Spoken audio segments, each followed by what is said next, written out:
Bonjour, bienvenue sur la chaîne Carpe Diem. Je voulais vous présenter l'oracle des runes et légendes du Nord, Secret d'étoiles. Donc il est au prix de 13,95 €. Donc il arrive dans une petite box comme ça en carton. Donc de Magali et de Sarah Motet. Donc chuchotement, symbole sacré ou encore glyphe mystérieux, les runes sont accompagnées d'une magie ancestrale. Message divin, légende venue du Nord ou encore trace d'une écriture perdue, les runes se dévoilent ici en un oracle de 25 cartes porteuses de réponses qui sauront vous charmer et entraîner votre âme sur des chemins profonds et oubliés. Donc voilà. Donc ouais, c'est le Secret d'étoiles, les éditions, je pense. Donc c'est des cartes assez longues. Donc je vais vous prendre, j'ai ma petite carte de tarot. Je ne sais pas si vous voyez bien. Je vais faire peut-être avec le dos. Vous voyez, elles sont beaucoup plus larges et beaucoup plus hautes. Donc on a le petit livret. Hop. On a un petit livret en couleur, donc avec le sommaire, l'introduction, le tirage runique, la conclusion, toutes les cartes.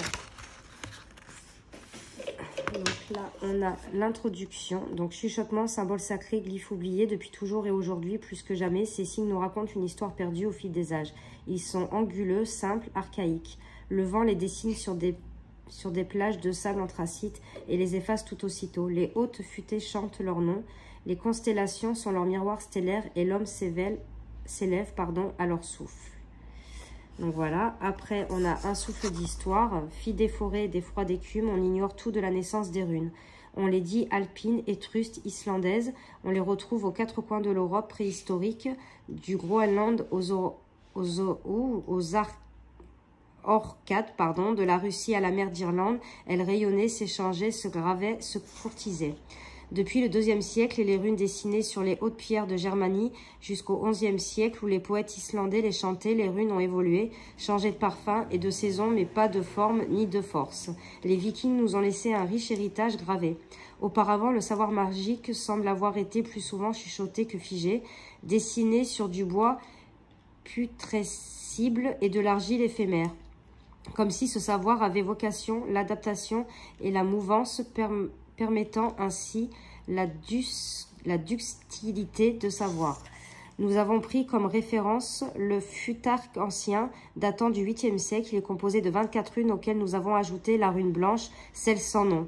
Ce futarque, vieux de plus de 1300 ans, nous est parvenu inchangé, cohérent et magnifique. Après, on a le mythe du début et de la fin du monde. Sur la piste des dieux du Nord, les dieux Van et les dieux Az. Donc, on a les Van, les Az, les 9 mondes. Donc, il y a une belle petite introduction quand même. Le Ragnarok, la magie du Nord, le souffle de chaque rune. Les runes et leur naissance. Le Furtark et l'ordre runique. Après, on a les tirages runiques. Donc, comment tirer les cartes des runes.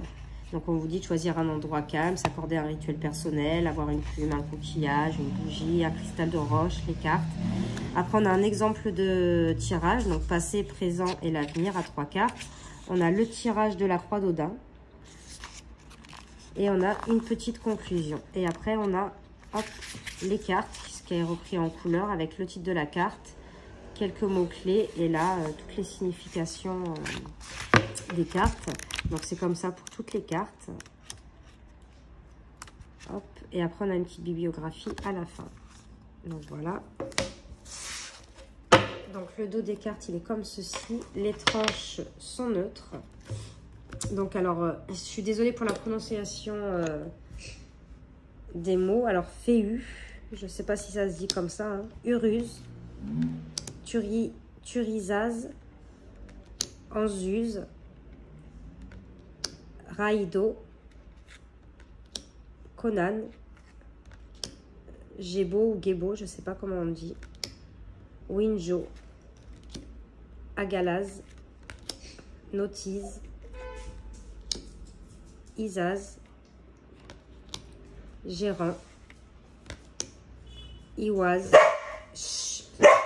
Non, ouais, désolé, là maintenant on va entendre les chiens vu qu'on est dans un petit appartement. Et il y a du bruit dehors, on est en ville, elle n'est pas habituée, elle est à la campagne. Perto, Algiz, Sowilo, Siwaz. Ah oui, j'ai oublié de vous dire la qualité. Bon, elles sont assez souples, mais elles sont solides. Berkanan, celle-ci, elle est magnifique. Ewaz. Manaz. Lokaz. Ingouaz. Dagaz. Otalaz. Celle-ci, elle est très sombre. Je ne sais pas si vous voyez bien. Et la rune blanche, la fameuse rune blanche qu'ils ont rajoutée. Donc, on va tirer une carte. Donc, voilà, il faut les mélanger en longueur. Hein. Hop, ben voilà. Donc, ça sera Otalaz, ben, celle que j'ai dit qu'elle était sombre. Hop. Donc, il y a le sommaire. Alors, par contre, elles ne sont pas dans l'ordre. Donc, page 60.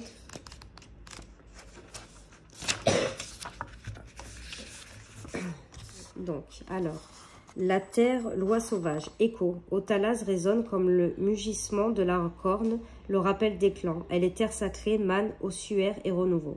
Étape, la mort et la trace, la consolidation aussi. La danse, c'est celle du sang mélangé à la terre, un rythme ancien, immémoriable. Pardon, désolé. Le cycle immuable des pas dans les pas, le flot inchangé de l'eau toujours nouvelle. La force, comme la Valkyrie, Otalaz est liée à la mort, au lignage. Elle te donne la force du passé, la tempérance et la sagesse des âmes fières. Le chuchotement, guerrière et protectrice de la communauté, Otalaz t'apprend à te retourner, à te souvenir, à rassembler des énergies profondes afin de te libérer des liens futiles et encombrants. Elle te relie à ton moi, caresse tes fantômes et t'envole sur le chemin de brume et de sagesse. Donc si on avait tiré la carte renversée, attention au passé trop présent, aux habitudes abétissantes, aux liens rigides et l'enfermement de l'âme, et à la tristesse des âtres refroidis. Donc le signe Otalaz se grave sur de l'os en pointillé de ton sang. Le poème, les feux du clan, de crépuscule, porte ouverte aux chasses anciennes, aux cohortes sauvages, sombre cortège des chemins sans âge. Otalaz enracine aux extrêmes des frontières. Donc le reflet. Otalaz est lié à la mort, tout au moins à un fin de cycle. La mort, avec cette rune, est belle et elle est héroïque, liée au souvenir glorieux, à la trace resplendissante. On peut l'associer aux Valkyries. Leur nom vient de Val, qui signifie abattre, et de Kyrie, qui veut dire choisir. Elles sont donc celles qui choisissent ceux qui doivent mourir. La Valkyrie est à la fois liée au ciel et à la terre, guerrière de plumes et de sang. Elle danse au-dessus des champs de bataille. Elle est l'ombre du Valhalla. Grande gardienne des âmes braves, elle enroule le guerrier de son manteau d'oiseau et l'emmène vers les renaissances célestes. Elles sont les campagnes d'Odin, femmes signes à l'armure changeante, combattantes farouches et psychopompes. Elles chevauchent les hordes de loups et le peuple ailé des corneilles et corbeaux les accompagne dans leur folle cavalcade. Elles sont nuées sauvages, vol de cygnes, éclats brillants aux lames des épées. Rist, celle qui bouleverse Mist la brume, Gaul, le cri de la guerre, ou Randgrid, excusez-moi pour la prononciation, le ravage des boucliers. Elles portent tous des noms farouches. Elles seront aux côtés d'Odin, toujours fidèles à l'heure du Ragnarok. Donc voilà pour l'oracle des runes et légendes du Nord. Bon, je lirai bien l'introduction pour savoir bien comment m'en servir, parce que je ne connais pas du tout les runes. Mais en fait, j'étais beaucoup attirée par les illustrations. Donc j'espère que cette présentation vous aura plu. N'hésitez pas à mettre des commentaires, à liker, à vous abonner. Moi, je vous fais de gros bisous et on se retrouve pour de prochaines vidéos. Merci.